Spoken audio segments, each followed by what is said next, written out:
On se retrouve dans ce Trends des marchés pour une analyse des tendances boursières du jour. Les bourses européennes ont terminé la semaine sur une note positive, clôturant un mois en ordre dispersé. Le FTSE 100 londonien a progressé de près de 3% et le Belvin de plus de 5%, tandis que le CAC 40 français et le DAX allemand ont marqué le pas. Sur Euronext Bruxelles, la société immobilière WDP a bondi dans le sillage de chiffres annuels convaincants grâce à une reprise de son taux d'occupation. Hors indice, CMB Tech a poursuivi sur son élan et affiche un gain de 35% sur le mois. Umicore a de son côté reculé après la correction du cours des métaux précieux. Vioalco a également corrigé.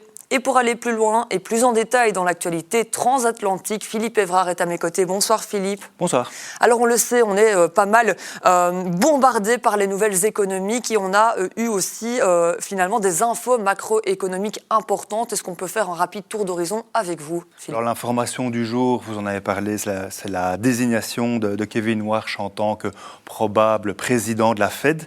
Alors qui est ce personnage ? Il y a 8 ans, il a failli déjà devenir président de la Fed, puis bon, ça ne s'est pas mis, c'est Jérôme Powell qui est passé.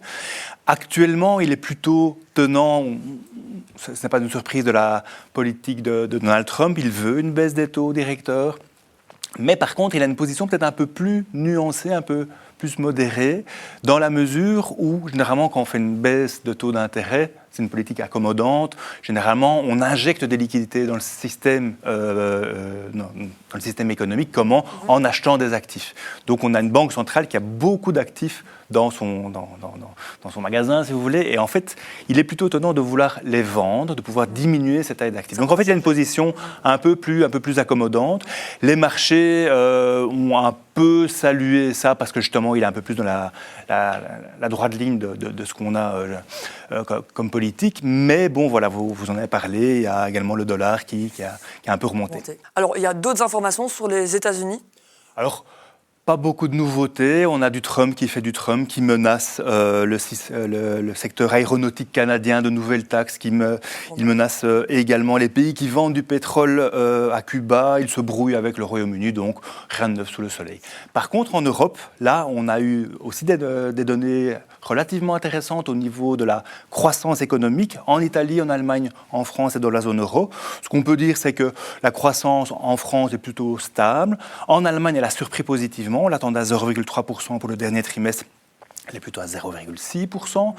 Ça a également augmenté en Italie et dans la zone euro. On a également eu les chiffres du chômage dans la zone euro qui sont meilleurs que prévu. Donc on l'attendait à 6,3, on a 6,2, donc une petite baisse. Un peu comme ce qu'on a connu aux États-Unis, mais si ce n'est que le contexte du travail aux États-Unis est totalement différent parce qu'il y a beaucoup de mutations qui sont en cours. Au niveau des marchés, ça a aussi pas mal bougé, notamment du côté de l'or.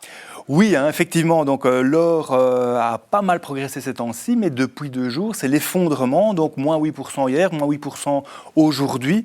Qu'est-ce qui explique cela ? C'est tout d'abord une prise de bénéfices. Donc quand vous avez cet actif qui a pris beaucoup trop de valeur, à un moment, il y a une correction qui est normale. Mais aussi, on connaît l'or en tant que valeur refuge.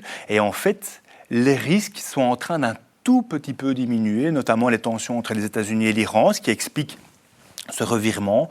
Et puis on a également le renforcement du dollar qui retrouve un tout petit peu de superbe et qui retrouve aussi son statut de valeur refuge, ce qui explique la baisse de l'or. Tout est corrélé. Très rapidement, Philippe, les résultats de Meta, Microsoft, qu'est-ce qu'ils nous annoncent ? Alors, on a eu deux salles, 2 ambiances. Donc, les résultats étaient très bons pour les 2 sociétés. Mais par contre, sur les perspectives, c'était un peu plus compliqué pour Microsoft, qui n'a pas donné de chiffres précis ou en tout cas un return sur investissement relativement rapide. Par contre, Meta était beaucoup plus clair. Il a annoncé que l'année prochaine, il s'attend à plus de 31% de croissance attendue de son chiffre d'affaires. Ça rassure le marché. Donc, un titre a plongé, l'autre a augmenté. Je vous laisse deviner lequel. Merci beaucoup Philippe Evrard pour votre analyse. Merci à vous. Et voilà qui clôture ce 13 des marchés. Je vous souhaite à tous et à toutes un excellent week-end. À bientôt.